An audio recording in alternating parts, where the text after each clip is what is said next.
Menu kita memang singgang budu. Tu kita punya special menu lah dengan air asam picit. Special kita untuk bulan ni adalah daging belengas lah.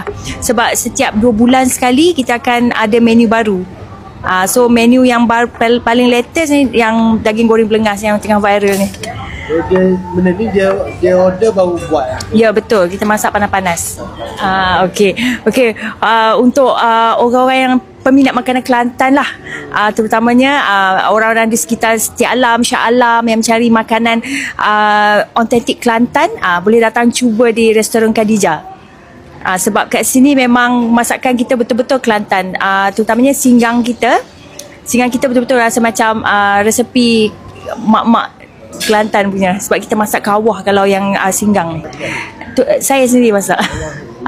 Bos sendiri masak. Tukang masak dia sediakan bahan je. Lepas tu waktu operasi kita pukul 12.30 tengah hari sampai pukul 10 malam. Cuti setiap hari Isnin. Kalau ada apa-apa cuti pun kita akan update di Google lah.